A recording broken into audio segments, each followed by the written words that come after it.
Welcome, welcome, welcome. Oh boy, our New York Mets. We are in the playoffs. And you know what, folks? I've had a few hours to process this, and it's been a wild ride this season. All I could say, and I've been reflecting on where we've come from.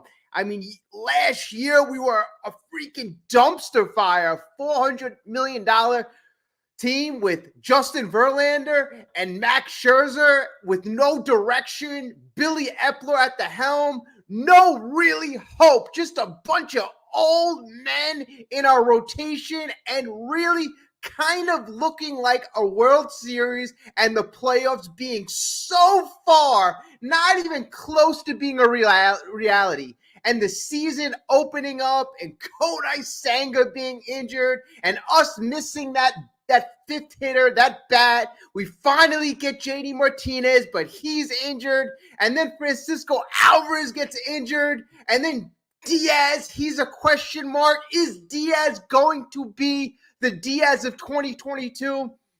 He had that horrific injury last year. Then he got suspended. Then we had to rebuild our whole bullpen. Jorge Lopez, Johan Ramirez, Raley got injured.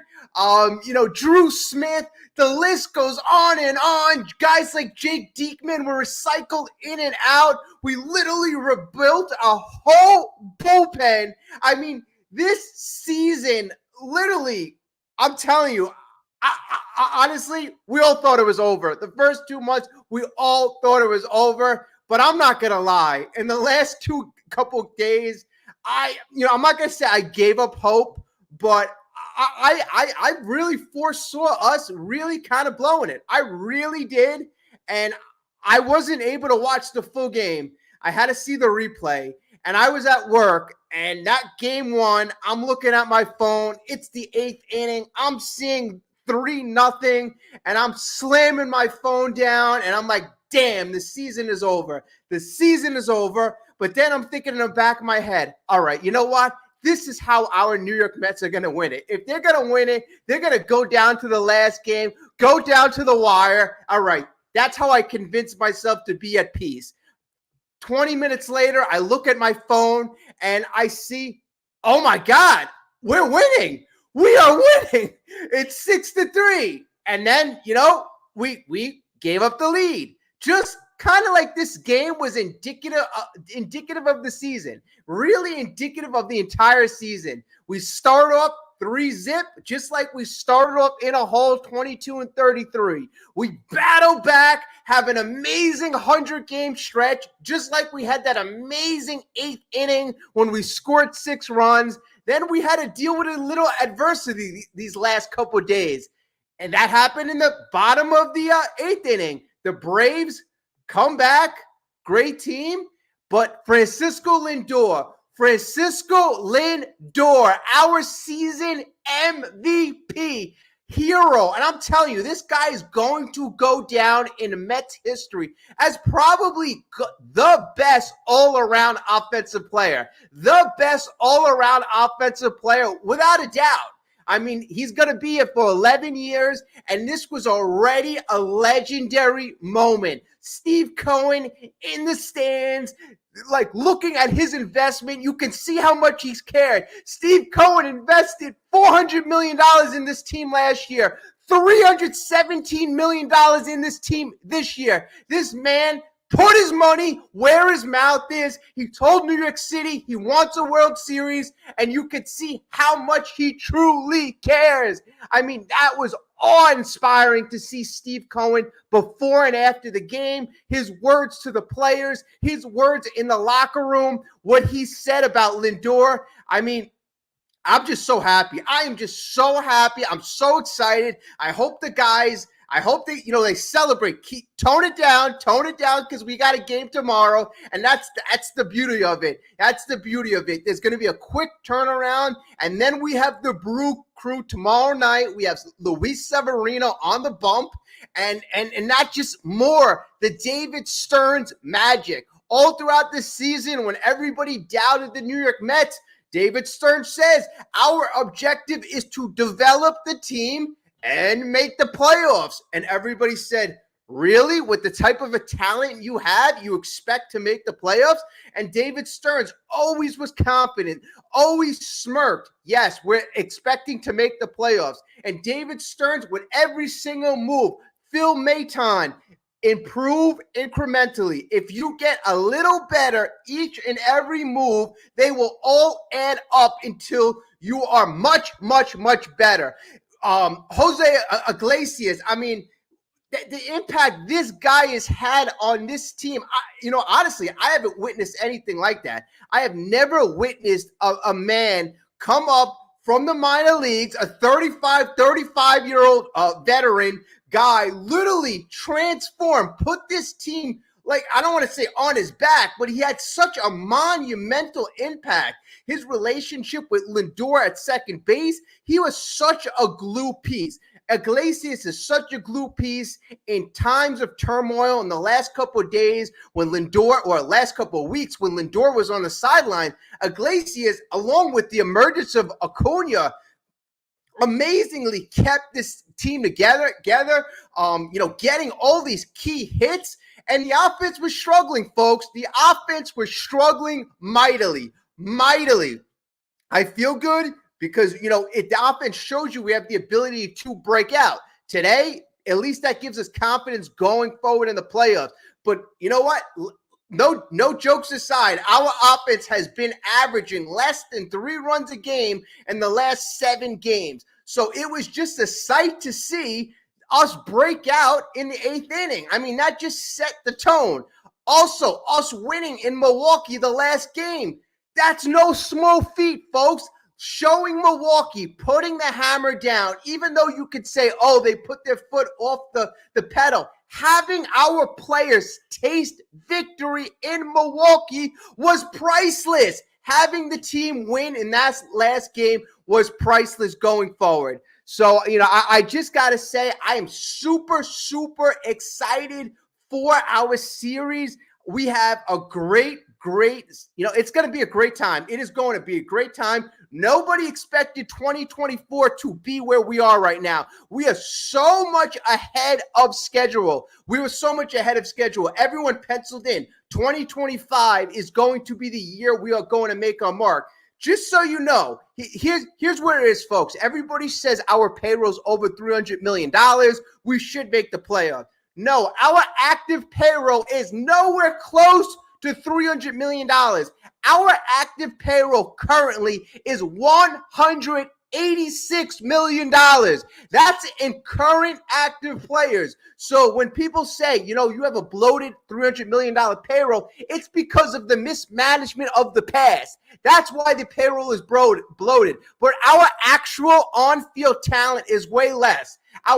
Just so you know, we have $186 million on the active roster, $37 million on the injured list, $88 million of retained salary, and those are guys like, guys like Max Scherzer, $30 million, Justin Verlander, $25 million, James McCann, Omar Narvaez, Adrian Hauser, Jake Diekman, all the guys who are washed up and contributed nothing.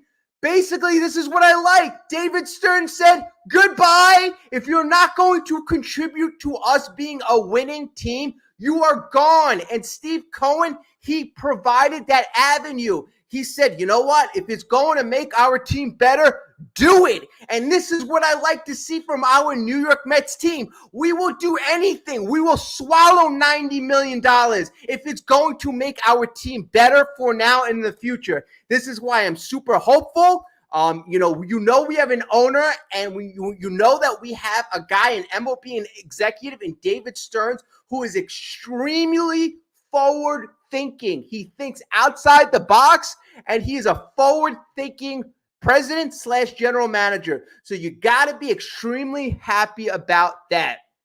So, it's just so exciting. Jason, let's go. Stanley, yes, we're going to Milwaukee, and you know what? We go on a 1-game winning streak. We go with energy, fire, excitement, and Milwaukee is and I'm going to keep saying this. They are a patient team, right? But they are beatable. They are beatable. They are not a juggernaut. They're not a juggernaut. You don't see superstars up and down their lineup. They're a smart team. They approached the pitcher. You saw what they did to Sean Manaea. They worked Sean Manaea in the first inning on when Sean Manaea pitched. They got a hit and 2 walks. That's what we have to do against Milwaukee. We have to eliminate the walks. Eliminate the walks. They love to draw walks. They draw the 3rd most walks in baseball, and their batters are very, very patient. That is their offensive game. That is their offensive strategy. So that is what we need to do. We need to limit walks, control the strike zone, locate pitches. We have Severino going. Fortunately, he didn't have to pitch today. So we have one of our better starters on the mound for tomorrow. Manaea, he'll be set for game 2. And here we go. Here we go. We're going to hinge our season on the guys who got us there. Yeah, and it's just like, this is a team that you can be proud of. They have done everything right. I mean, like, look at this. Amazing. They came down from 0-5. We started the season. Then we were 22-33. Then we had the damn Pablo Lopez glove throwing incident. And then he goes in the dugout, goes in the clubhouse and says this is the worst team in baseball. Horrible. Pathetic. We have the players-only meeting. Francisco Lindor called it. We turned this thing around. We turned it around in a big way. But still, we had to deal with obstacles. Edwin Diaz, we had to deal with that suspension. I mentioned already we had the Francisco Alvarez injury, the Kodai Senga injury. We had a lot of things to overcome. And, losing your ace, Kodai Senga, that's really nothing to sneeze at. Nothing to sneeze at. So, I mean, and it's still, I hear possible if we make a sustained postseason run, we may see Kodai. So that's also something in our back pockets. Oh, what is up, Stoney? How are you doing? I hope you're feeling well. I hope you're feeling well, Stoney. I mean, honestly, I've been waiting for this day for how many years now? I guess, obviously, since the end of 2022. But I want redemption. Let's win more than one playoff game, and let's do some damage. I think the Milwaukee Brewers, despite us not having a good record against them, it doesn't mean beans right now. Who cares if we've had a bad record against the Brewers right now? It only matters about tomorrow night. And tomorrow night, we start from 0-0. And we have just as good of a chance as anybody. Our road starts off in Milwaukee. Then we go to Philadelphia. And then we see who the winner of the other bracket is. I'm looking at the brackets. Here we go. Here's the bracket. So our bracket is Milwaukee, and we obviously have the Mets, and that winner of that series is going to play Philly, and that's fine. We fared fine against Philly. The other bracket is Atlanta versus San Diego, and the Atlanta-San Diego winner is going to play the Dodgers. So, maybe San Diego wins, maybe Atlanta wins. Maybe they have a chance to knock off the Dodgers, and then we'll play the winner of that in the NLCS. God willing, if we make it that far, I think we have a very, very good bracket. I'm super, super excited about that bracket. Oh, boy.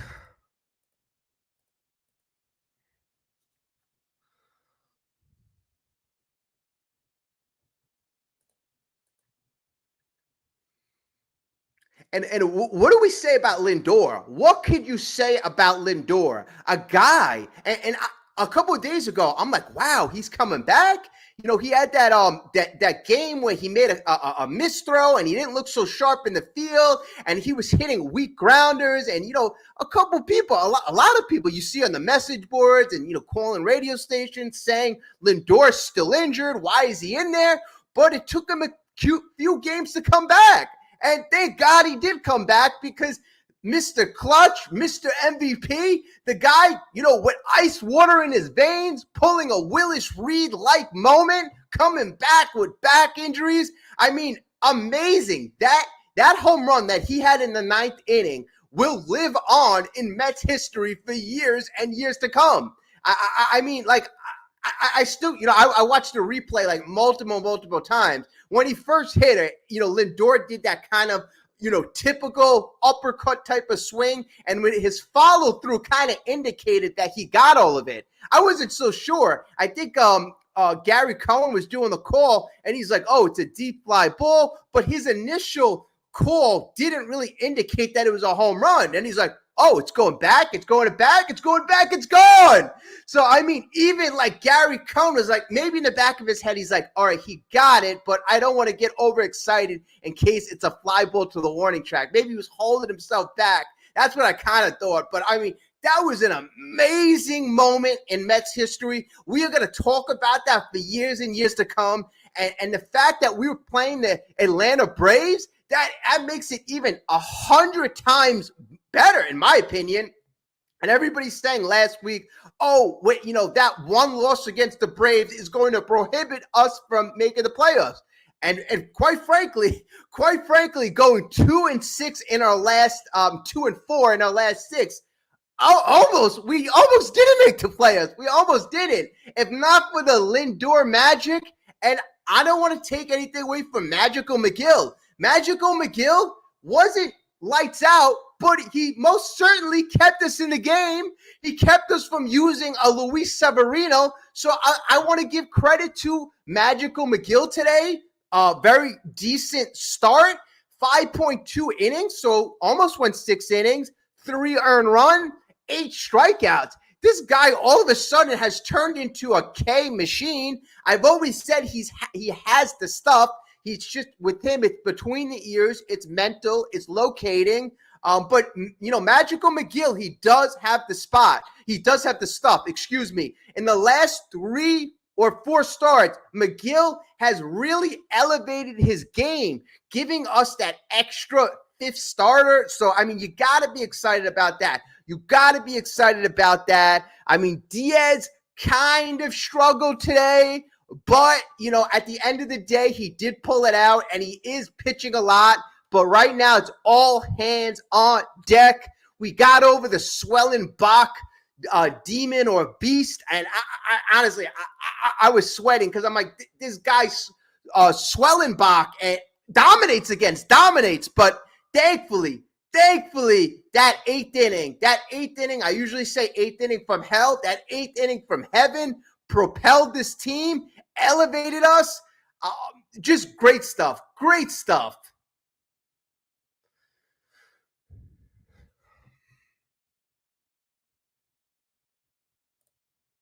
Benjamin, this is what I like to see. Mets over Brewers, and you know what? I'm going to continue this. The Brewers are not a dominant team. They are a fundamental team. They are fundamental. They do everything right. They play good defense. They are kind of an advanced version of what David Stearns was doing with this New York Mets team, what he was trying to do with us. But, I got to say, they're highly beatable. They are highly beatable, and we tasted victory on Sunday. And you know what? Once you taste victory, and that's what this New York Mets team is and does. We've been this the whole year. We are a momentum team. Momentum. If we get some negative momentum, you could see in the last couple of days we'll struggle. We went on a 3-game losing streak.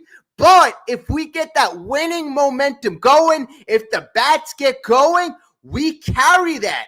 And that's why I was so excited that we scored those 6 runs against the Braves, and we ended up like eking that game out.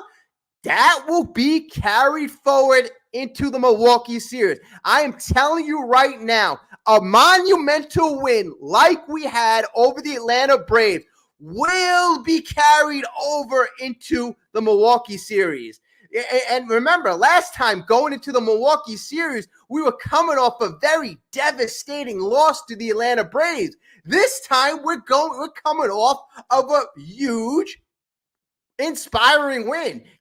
And some are saying, you hear it talked about already, that might be the greatest regular season win of all time. And I'm not a Mets historian, so I'm not going to pretend to tell you like, yeah, it's the greatest regular season victories since 1960. So I can't say that. But all I could say that is it was an amazing, very consequential win against a foe, a rival in the Atlanta Braves in a crucial, pivotal part of the season. And it was boosted by none other than your MVP, Francisco Lindor, who was injured, who has come back with an injury to inspire and lift this team. We wouldn't have done it in the last couple of games without Lindor. I repeat, I don't think we would have won these last couple of games without Lindor. The first couple games after the Lindor injury, we were able to get everybody going, but the bats cooled down. We needed Lindor in the last couple of days to do what Lindor did, to go out there and be an MVP.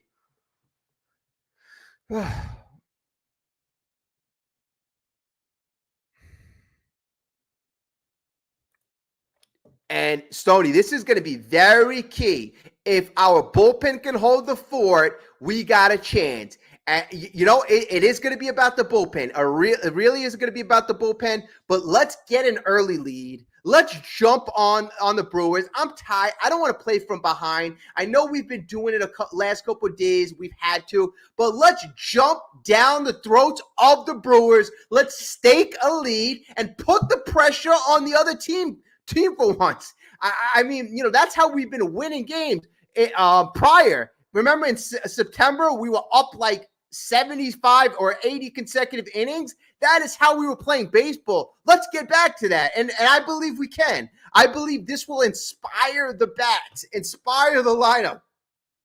I'm interested to see what the lineup's going to be tomorrow. I think you got to definitely have Taylor in there. I still like to see Acuna in there. Nimmo, he's getting hot. That home run that he had in the 8th inning was an angry home run. Angry, like Nimmo crushed that ball. And when he hit that home run, I'm like, all right, we're done. 6-3. It is over. But in typical Mets Braves fashion, no, it wasn't quite to be. Braves had that, they had that punch in the face. And the Mets took a lot of punches this whole year.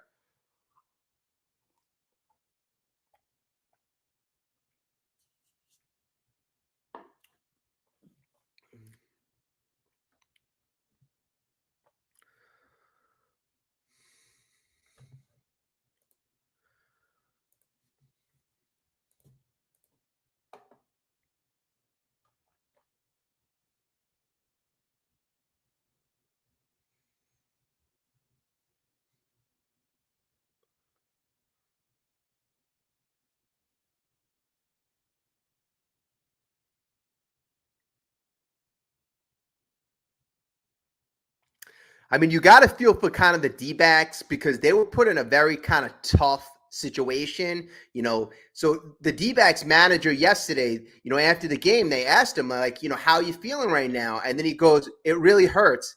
The D-backs manager, Terry Lavallo, said, this is a very difficult situation. We're all trying to navigate. You can't really predict how a season is going to end, and then you have to wait around a day just to find out. And unfortunately for the D-backs, Mets won a game, Braves won a game, and that unfortunately knocked out a team like the D-backs. And you know what? It was tough to sit out a day. But you know what? The Mets took care of business, and that's kind of all we care about.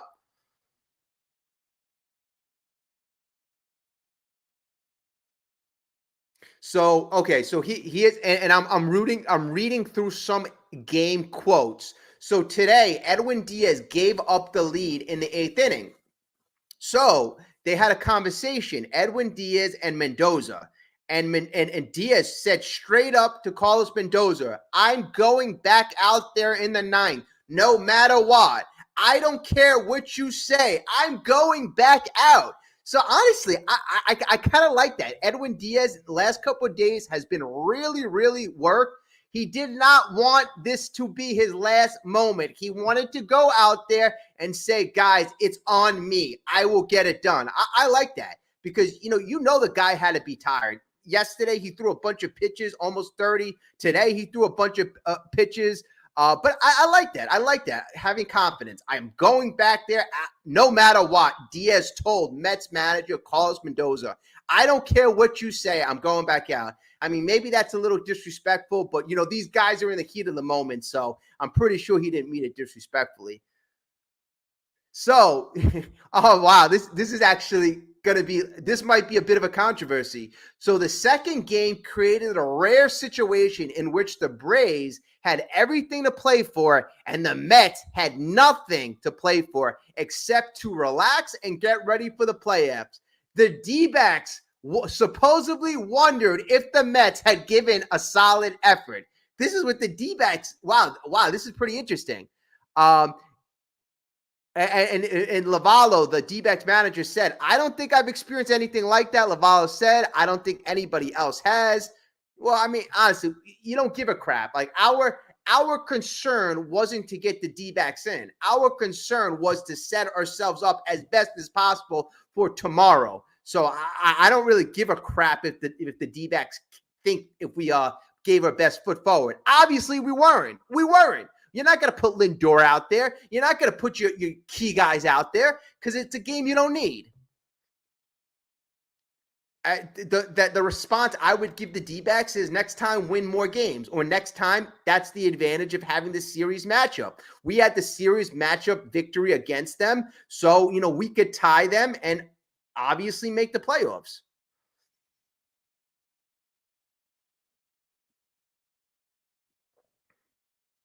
And and as I'm going over team notes, everybody's going over what Cohen has put into the team. Not only has he put his time, energy, and you see him, he's very visible. He's a very visible guy, and that's what I like about the New York Mets, as opposed to let's just say the New York Knicks, where you never see the general manager, president Leon Rose. You never hear him talk. With the Mets, it's quite the opposite. Steve Cohen is very accessible and visible. David Stearns is very accessible and visible. I love the press conferences that he gives every so often. But Cohen, I'm going to continue to repeat this, and this is for the future. Cohen put his money where his mouth is. Obviously, he paid all that money years ago for the Mets, but last year he dumped Max Scherzer. He dumped Justin Verlander. If you don't trade Max Scherzer and Justin Verlander, you're not going to have a season like this. It wouldn't be a rebuilding situation. It would probably be an extension of mediocre, crappy baseball, and our clubhouse would be a disaster. We wouldn't have Acuna. We wouldn't have other players like Drew Gilbert and Ryan Clifford. Those guys are still in the minor leagues, but we wouldn't be in that rebuilding process. So kudos to Cohen last year, giving the thumbs up, saying, you know what, I'm gonna bite the bit, I'm gonna eat the bullet, and you know what, let's get this thing started for the future. And no one thought the future would be 2024. I'm telling you, everybody predicted this year we'd maybe win like 83, 84 games, and that wouldn't be enough for the playoffs. Nobody predicted we'd be around 90 games and, beating, in our last 100 games, or just besides the last 6 games, in that 100-game stretch, having the number 1 record in all of baseball. Cohen ate $56 million this year in Scherzer and Verlander so that we could be better. And that $34 million that we're giving to Lindor for the next 7 years isn't looking so bad anymore, especially when you see guys like Ohtani making $70 million. You're going to see Soto, who, he's a great hitter, but he doesn't play offense and defense. You're going to see Soto make over $500 million. That $34 million in 2 or 3 years, you're probably going to be like, oh, that is a bargain. This year, Lindor ended up batting .272, .344 on base, almost a .500 slug, 137 OPS plus, 33 homers, 91 RBIs, almost had 30 stolen bases, had 29.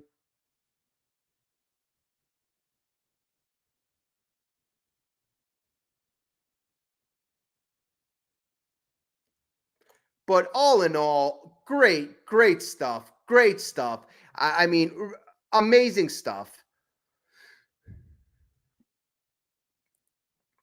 So Stoney, I believe we have the middle game in the lineup. So it should be around 5. Let me get the exact start time. Let's see. I knew it was a weird time. So tomorrow, the start of the game is 5:32. 5:32. And then on Wednesday, we have the 7:38 game. So 5:32 tomorrow, and then we have 7:38 on Wednesday.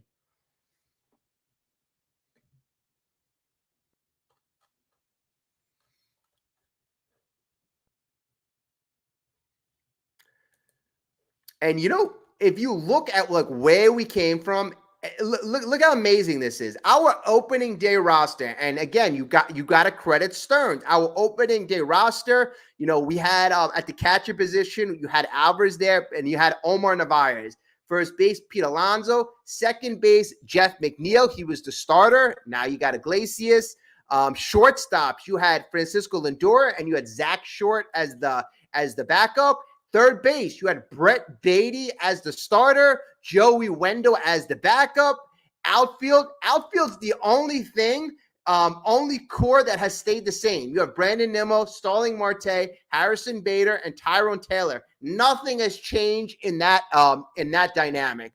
DH, you had DJ Stewart. Oh my God, DJ Stewart as our DH? That's crazy. And the starting pitchers, the 5 starters at the time of opening day, we had Quintana, Severino, Minaya, Hauser, and McGill. So even that core has changed. Hauser is gone. So everything really changed except for the outfield.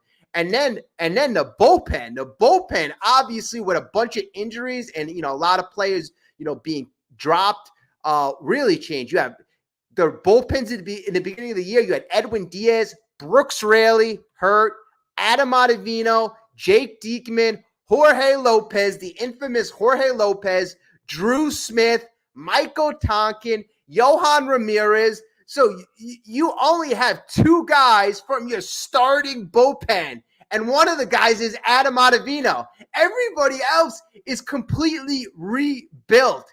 That is amazing. That is stunning, and that is rebuilt on the fly.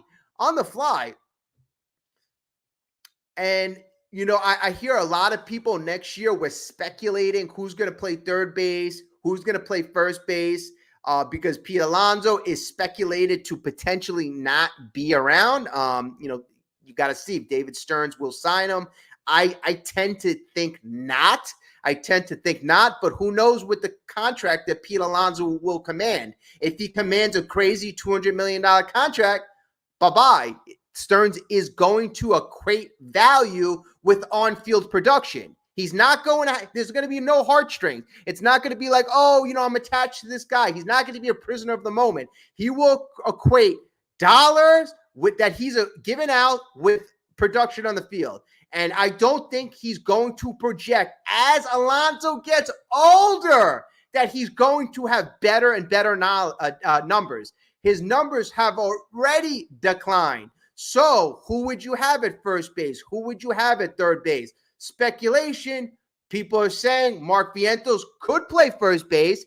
Who plays third base then? Well, you have a man named Ronnie Mauricio coming back from ACL surgery. He may be an option at third base, but you really got to see. And then you obviously have other young infielders like Jet Williams. How is that going to play in the mix? Is Acuna going to get the starting job at second? So there's a lot of fun factors. And then are you going to add a veteran? I mean, if you're going to have that young infield, you're going to have a guy like Iglesias definitely to make sure this infield gels.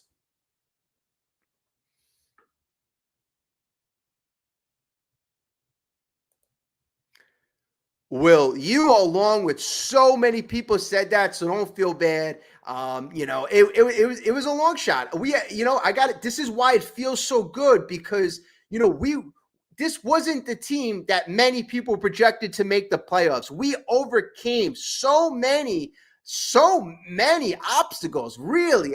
I mean, for us to make the playoffs, it's just such a good feeling. Like I keep saying, we are ahead of schedule. The future certainly looks bright.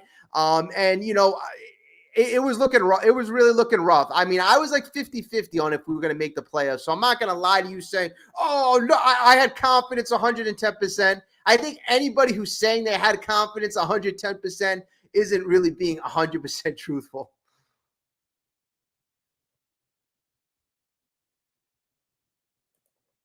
Robbie, what's up?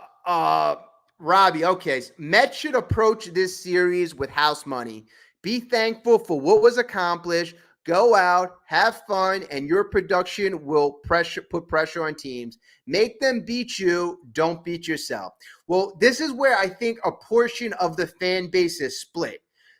There's a good portion of the fan base is saying, yeah, and just because it's taken up a lot of parts. So there's going to be a portion of the fan base that say, yeah, this is house money right now. We over exceeded expectations. Anything we do right now will be gravy. Honestly, I'm on the other side. I'm on right now. If the goal is to make the playoffs, once you get in the playoffs, anything can happen. So right now we have an opportunity. We have an opportunity to do damage. We have an opportunity to continue this magic. And once you're in, anybody could win. You got to be in it to win it. You got to be in it to win it. And once you're in it, anything can happen. I will repeat, last year, nobody projected the Texas Rangers to win the 2023 World Series. But in this game, Major League Baseball, anything can happen. A team gets hot. A bunch of, your starting rotation gets hot at the right time. Your bats get hot at the right time. You get key clutch hits. Diaz goes back to that electric Mariano-like 2022 form. There are advantages we have on this team. We have a great defense. We have a good up-the-middle D. Our outfield defense has gotten so much better. If our starters pitch like they did the last 100 games, Manaea, Severino, if they pitch like they've been pitching, and McGill is coming on, Peterson, I mean, our rotation has been transformational. So, anything can happen. I would say our weakest aspect of the team, and I'll still continue to say this, and I know Jose and, a couple of others have mentioned this as well, is the bullpen. So I've been saying this over and over. The goal for the Brewers is to knock out our starting pitchers early to get into the bullpen. Make the starters throw.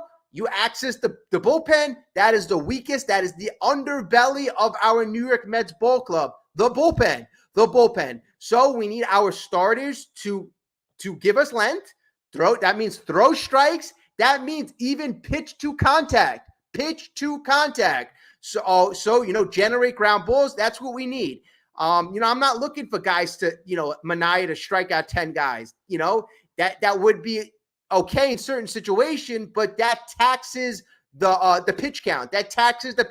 I'm looking for a low pitch count and long innings, especially coming off of our last 4 days, 5 games in 4 days. So it would be so nice if we can have a very good length outing tomorrow.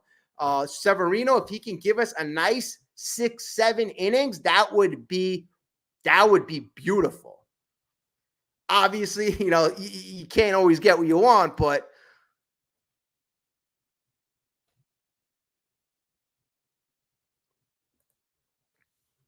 and this is another good point. As much as Pete has lost me as a fan, we need him to bring the power with his bum bat. And the thing is, Pete, despite it being in hibernation, his power bat, he provides something that is rare. If he could somehow get hot, I pray the guy gets hot.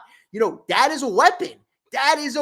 If we can, have that in the middle of the lineup, I don't know what happened to Pete. I don't. He went from a feared hitter, like a dangerous guy, to now almost an automatic strikeout. Almost like the opposing pitcher's like, who would you want to face with, in a key situation? Oh, give me the guy who swings at the slider 2 feet off the plate. Give me Mr. Pete Alonso. I mean, it's just amazing. You wouldn't want to face Iglesias. You wouldn't want to face Lindor. You probably wouldn't want to face Nimmo, Vientos, he's had some big hits. The guy in the top of the lineup that most opposing pitchers would want to face, sadly, is Alonso. But as you said, Will, if he somehow finds a way to just turn back the clock and he's 29. I don't even know if that's the appropriate thing to say, but if he could somehow get things right and get things rolling to where they were in the beginning of just last year, folks, remember, before Pete Alonso got hit, he had that injury. Before he got hit, he was actually on pace to hit close to 60 home runs. He was having a phenomenal beginning of last year. And last year, he hit 46 home runs. So, I really hope that we could somehow bottle some of that, because that would be special.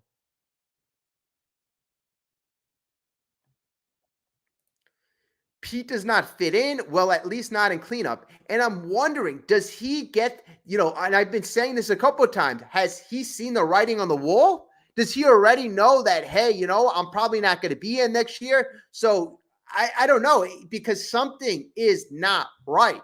Something most certainly is not right. And, in the beginning of the year, I'm like 50-50 Stearns. If Pete has a magical, almost Aaron Judge-like dominant year, 50-50 Stearns signs him. But after Stearns has seen how he's been more of a liability, and I'm just going to say he's been a liability. He strikes out in key situation. He's always that risk of a double play candidate. Sometimes he looks flat-footed at first, although it may not show up as an error on the scorecard.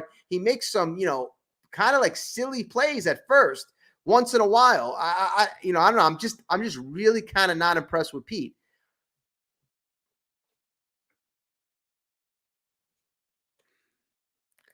His bat speed is slower now, but there's a couple metrics that say it's not.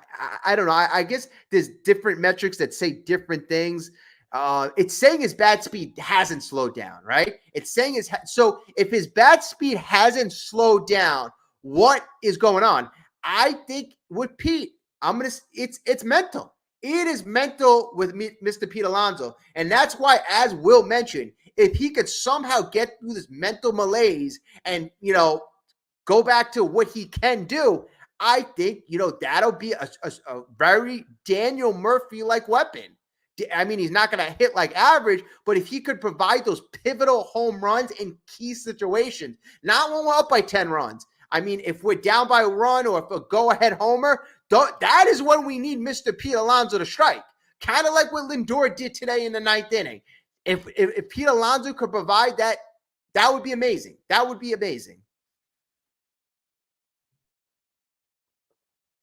And another thing, Stanley, great point. Nimmo has gotten hot at the right time too. Another great point, Alvarez. I'm so happy to see him back in the lineup, because having Alvarez in the game, I think really that's what elevates our team. If we were going to have Torrens in for the stretch run, I wouldn't feel as confident. But the pitchers always loved throwing to Alvarez. So even when he wasn't producing with his batting numbers, he was always the pitchers were always happy to throw to him. They always had low ERAs, and it was always really. And he always had wins. The winning record with Alvarez is so much better than the winning record when Alvarez doesn't play. Explosive. I got several heart attacks from game one. You and tens of thousands of other Met fans. Literally, we were down 3-0 until the 8th inning. I'm telling you, more than half the fan base threw in the white towel, waving the flag, saying, okay, next year. Half the fan base was saying, we had a great season. Good, we developed our players. I'm happy. The other half of the fan base was extremely upset, extremely pissed, extremely sad that we missed this opportunity. And honestly, I was in that camp, because you got to remember where we put ourselves. We put ourselves in a position where all we had to do was win 2 out of our last 6 games. 2 out of our last 6 games. And if we couldn't do that, that would have been extremely disappointing despite all the, things this team has overcome and all the good things we have done. I think that, that's what I'm actually glad for. I'm thinking about this. I'm so happy that we got into the playoffs because it really would have diminished this season. It really would. All the positive things would have been clouded by the fact that, our last 6 games, we blew it. We blew it. So just because of that aspect, I'm so happy that we figured out how to just win that one game in Atlanta and one game in Milwaukee. And winning that one game in Milwaukee will prove really important because tasting victory in Milwaukee is extremely important. Yes, explosive. You're like the third or fourth person to say that. I mean, like, it is just this team deserves it. They really do. They really do. This team had heart, grit, fight, all the things that we've been saying the last couple of years we were looking to have in a team. This team exuded that. From Jose Iglesias to even Brandon Nimmo. And honestly, I got to admit this. I have to admit this. I was mad at Brandon Nimmo a couple of days ago. I think on Saturday night, I put out a video, and Brandon Nimmo, we were on a 3-game losing streak, and Brandon Nimmo is basically saying, they're like, are you going to change anything because you guys are on a 3-game losing streak? The bats are cold. And he smiled and he goes, no, we've been doing well this whole year, and we're going to use the same tactics that got us here. And I was like, are you kidding me? You guys are on a 3-game losing streak? But, they stayed calm, cool, collective. They knew what personally worked for this group, and this group never stopped believing in themselves. I'll say this group has never stopped believing in themselves up and down the roster from McGill, up, down, the bullpen, and I'll just be in awe of, because as I read the bullpen in the beginning of the year, only 2 guys remain, Ottavino and Diaz. The entire bullpen has been rebuilt. The infield has been rebuilt. The outfield, the only aspect of this team that has remained the same. So David Stearns, you give all the credit in the world. Steve Cohen for putting his money where his mouth is. And from Lindor, MVP, up and down, this roster has really gone out and performed. Vientos having a great year. I mean, you can't not be happy. You really can't.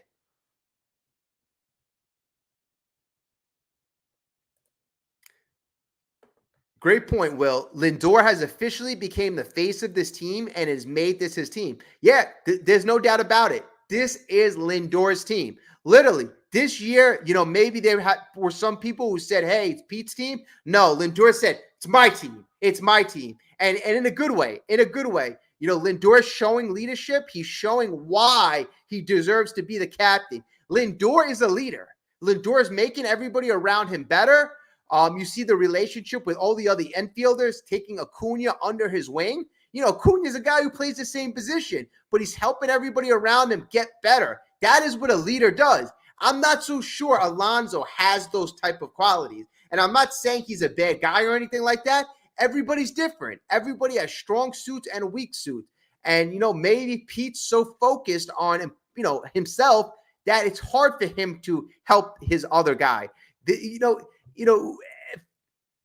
I'm not so sure how many of us have played on teams, sports teams, softball, baseball. But, if you're playing on a team and you're having a great year, you're going to be more willing to help out somebody who's not having a great year or somebody who's up and coming. You're more willing to help out. But if you're struggling yourself to perform like Pete has been the last almost year, you're not going to be as willing to help out.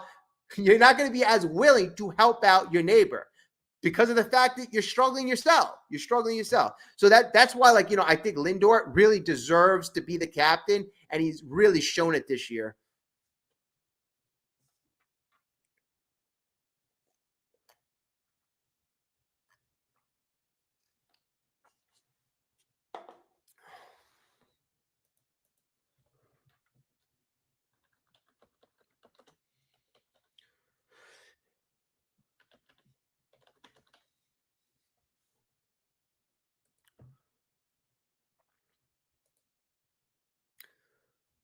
All right, so let's see here. Okay, so I hope this is right. So I'm looking on MLB.com and it's saying we know the starter for our team is going to be Luis Severino.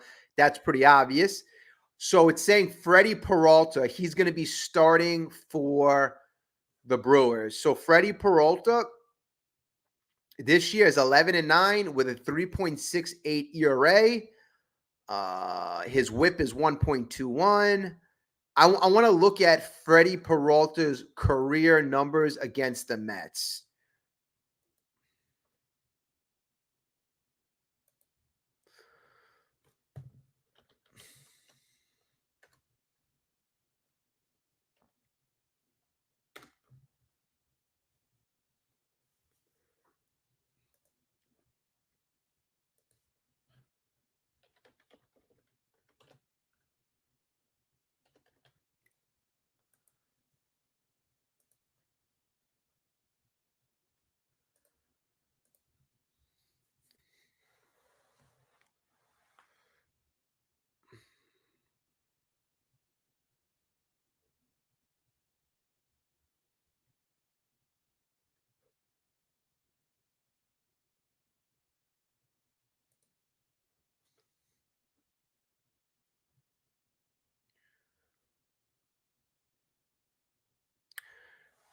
Hey, what's up, Richard?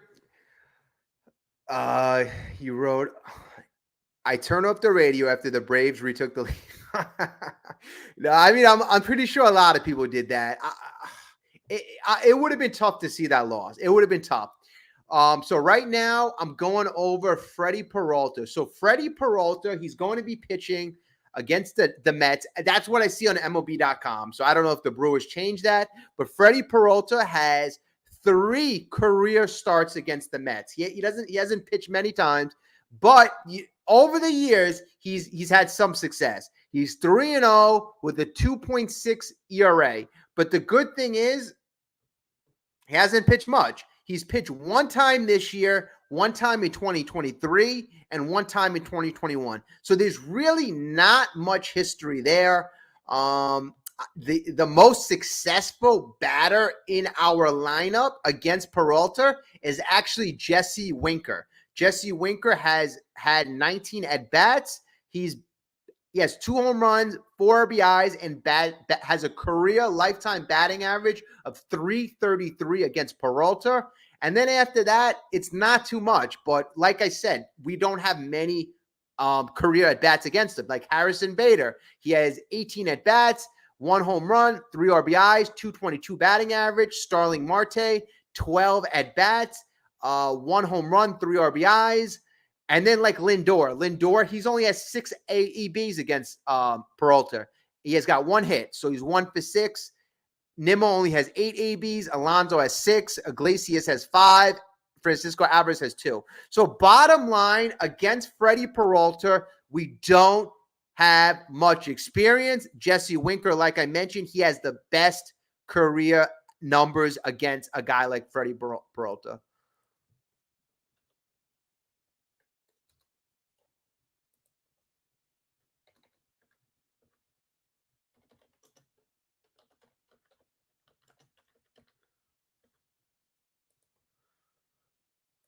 See this.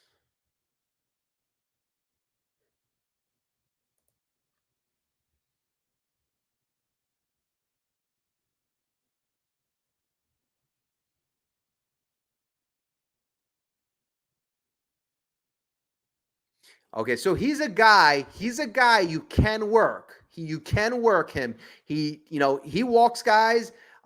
He's only in the 29th percentile in base on balls. So, that's not that great. He's a guy that, he doesn't have control some of the time, so you could work the count. You could work up his pitch count. That's what we need to do. Do not expand the strike zone. I'd like to jump on Peralta early, but you don't expand the strike zone. I know we had our issues with the ump last week, but that is in the past. Doesn't matter now. New baseball game. Don't expand the strike zone, and you battle Peralta. Peralta has decent stuff. His fastball is about 94.3. 94.3. He's got a four-seam fastball, a slider, a changeup, and a curve. He throws his four-seam 54% of the time. That's, averages 94 miles per hour. His slider, so he's mostly a four-seam slider changeup guy. Slider, he throws 22% of the time. That's averages 81 miles per hour. And changeup, he throws 17% of the time. So he's a predominantly three-pitch pitcher.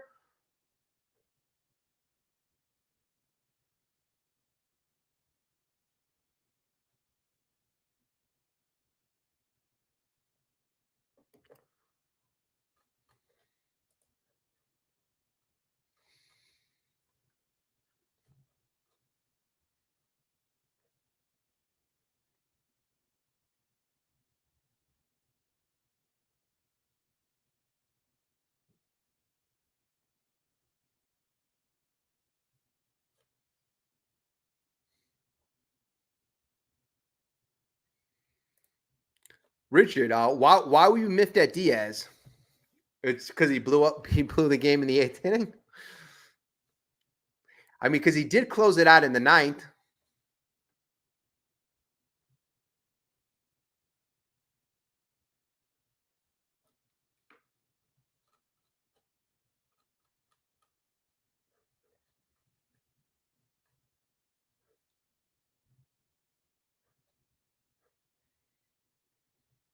I mean, like Diaz, he's throwing a lot.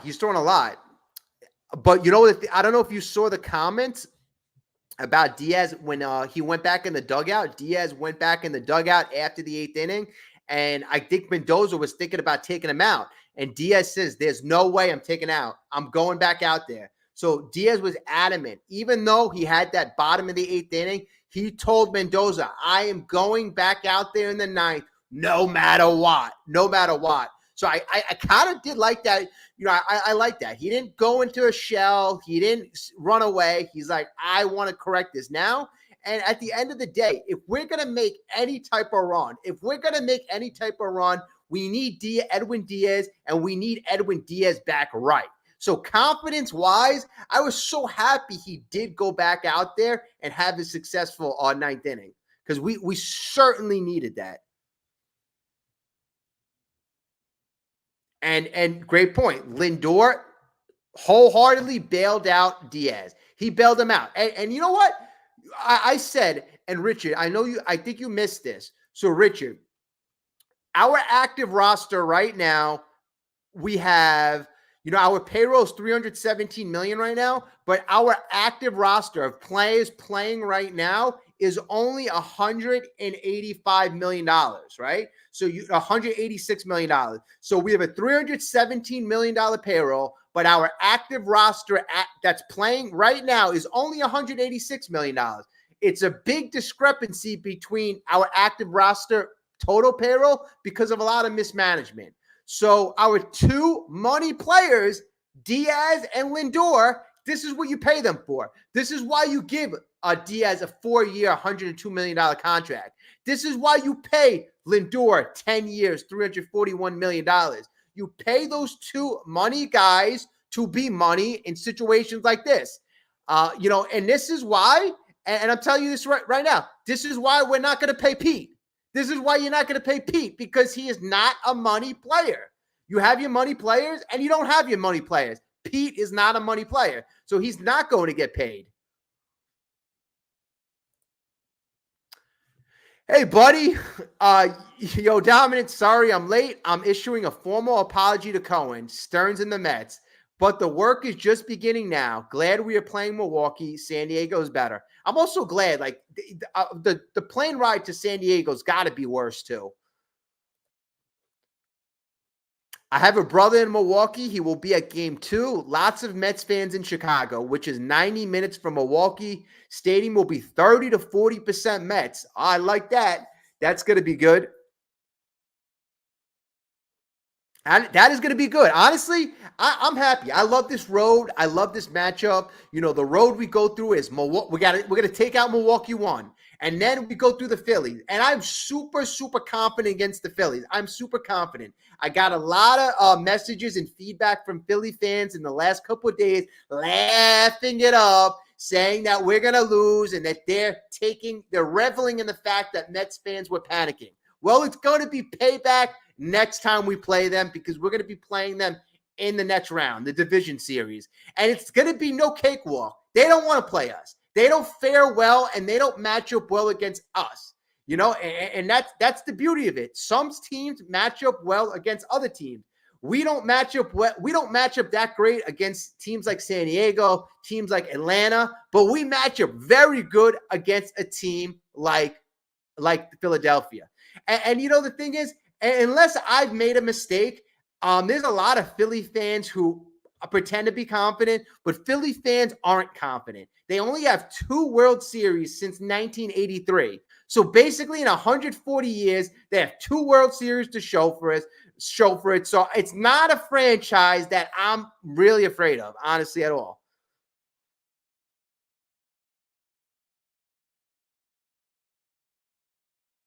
Yeah, great point, Crispy. It's going to be tough regardless. You know, but if I'm going to pick a path, I'm going to pick the Philly Milwaukee path.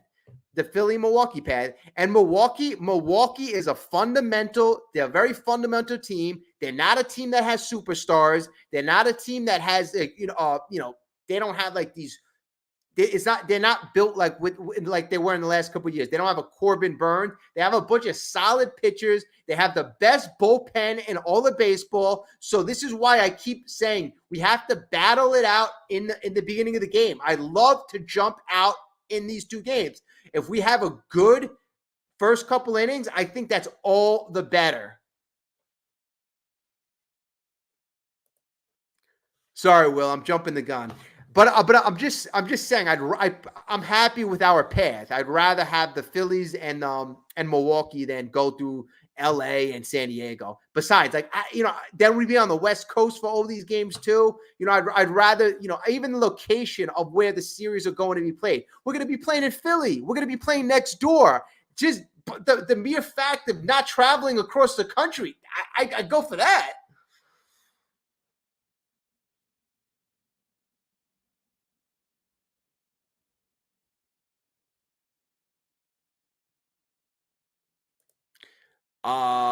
If the Mets can control the run game, what can beat the Brewers? What do you think about starting Alvarez at DH over JD and Winker and having Torrens behind the plate?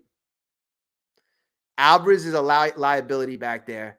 Well, I don't know his injury situation. I mean, if he's still feeling the injury, that's something to consider. But I know Winker does have the best lifetime batting stats, batting average against Freddie Peralta. So, that may be something that Mendoza considers. He's got I think he's got like 6 or 7 hits. He doesn't have many at bats, but he has the best career lifetime numbers. But it depends. It depends on how Alvarez is feeling. I'm a person that I like Alvarez behind the plate. I think pitchers like to throw to him. I know Torrens has an arm. I know, but the numbers show you that if Alvarez is back there and he's healthy, we have a good winning percentage, and the pitchers do well. But if he's hurt, that's another story. So if he's hurt, then yeah, Alvarez at the DH and Torrens behind the plate. It just depends on how hurt Alvarez is.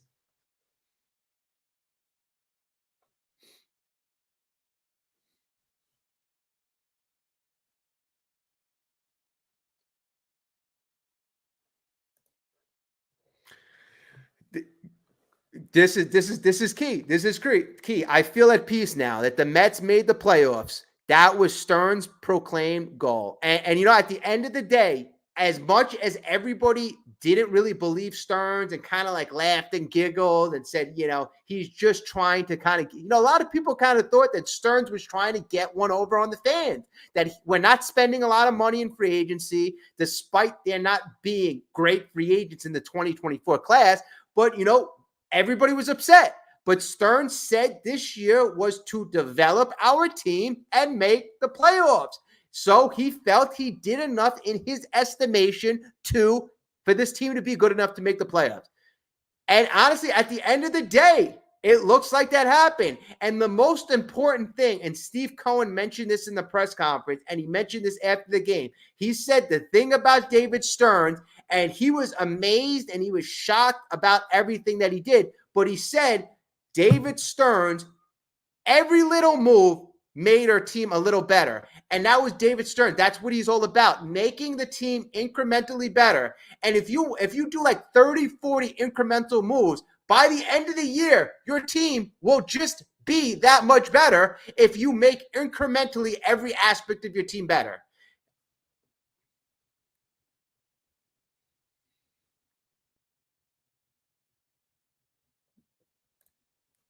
And and a guy like Phil Maton, honestly, I thought he was going to be decent, but I didn't think he was going to be that good.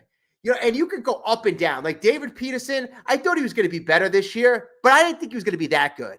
Sean Manaea, I knew he did some work over the offseason. I thought he was going to be decent. I didn't think he was going to be that good. There were so many guys on this team, especially on the pitching end, that really, really, really overachieved. So, pitching lab, whatever we're doing on the pitching aspect, that is something to be excited about. And I said in the beginning of the year, the strategy we're trying to employ is we're trying to be the Rays of the Northeast. What the Rays do at pitching, we're trying to replicate that as well. And with our pitching lab, and it's kind of worked. It's really worked. A guy like Phil Maton, I mean, other guys like Brazoban, that didn't seem to fly. But for the most part, we've had a lot of success. Yeah, Maton was our best reliever pickup of the year. Think about that. Maton, not Brazoban, not Stanek. We had a few other reliever pickups, but Maton, a guy, I believe we picked him up off waivers. If I remember that trade right, maybe not. But he's a guy that you wouldn't think he would be dominant, lights out. I mean, like he's had dominant outings. He's a guy who needs his control and he needs to locate. But when he's on, his pitches are nasty.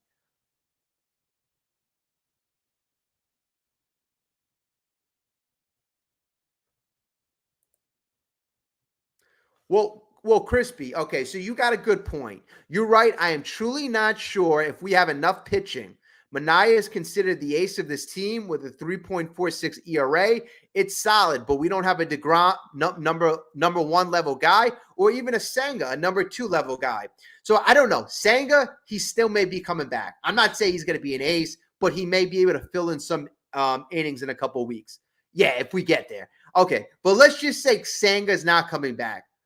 How does our starting rotation compare to Texas's starting rotation when they made their World Series run? That's what I would say. So where does Manaea match up? Where does Sevy match up? Where does Peterson match up to what the Texas Rangers had in their championship run last year? And I would say that it's not far off. It's not far off. So they had good pitching, not great pitching. There were a lot of games last year in the playoffs where Texas had a mash. Now, if we're going to be successful, there are games we're going to have to mash. We're going to have to get the bats going and keep them hot. And, the lineup is not bad. If Alvarez is feeling okay and Lindor is feeling okay and Vientos and Alonso and Nimmo, the lineup can be dynamic.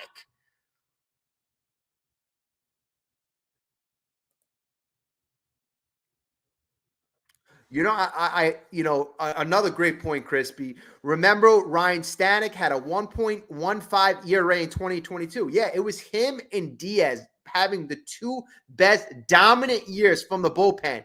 If he could somehow capture some type of form. Now, the thing with Stanek throughout the course of the year, the reason why he's struggled a lot is Stanek apparently has had a lot of issues with back spasms.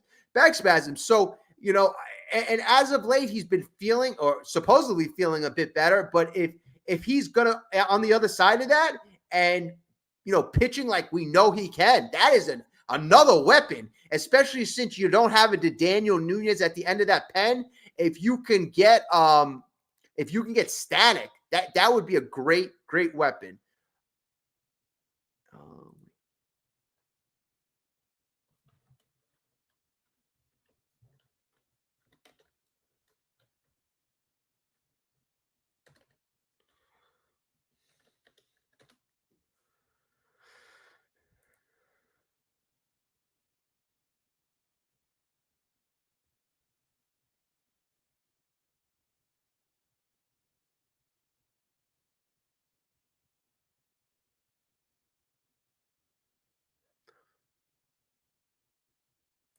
See, another guy that you kind of wish he would step up to, and to Daniel Nunez' spot is, I was hoping Reed Garrett would be pitching a little bit better, but if you get Stanek going, that takes the pressure of Garrett. But having those two guys, because those guys could they could throw gas, they're flamethrowers.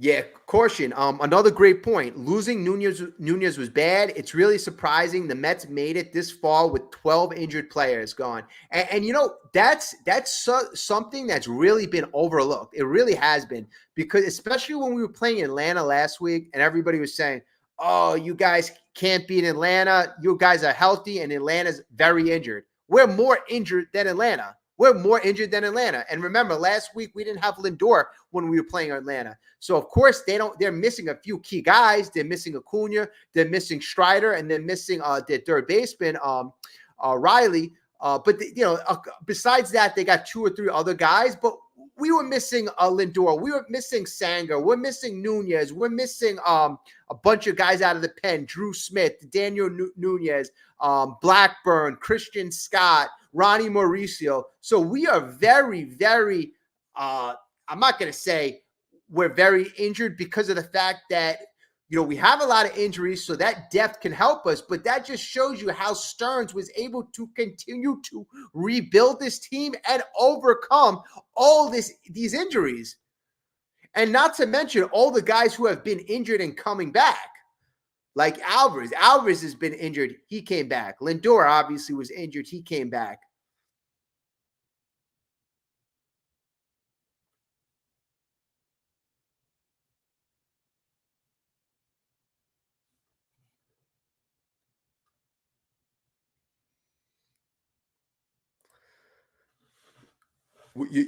I think getting Martinez going, he's a veteran guy. I think that's very important to get him going. Get him going. He's a guy that we haven't seen the good part of Martinez for months now. So that is worrisome. It's worrisome that you're like, I hope he didn't all of a sudden get old, that being JD Martinez.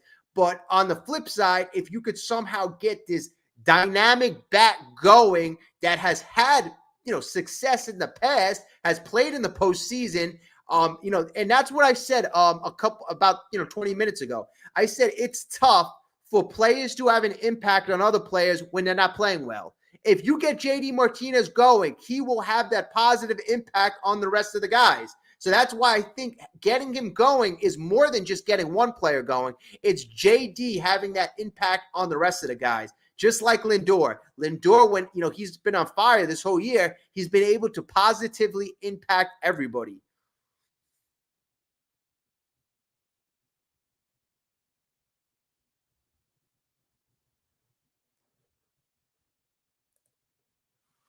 Crispy. To me, Martinez looks done. He's lost his bat speed. It happens after 35.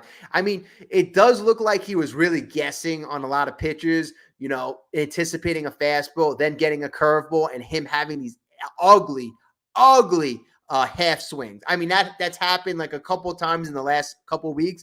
So I definitely could see that. But I don't know what type of things they can do to speed up the bat these days, what type of technology. I don't know how, they've measured his bat speed. I haven't checked, his bat speed lately, but yes, he's looked foolish at times.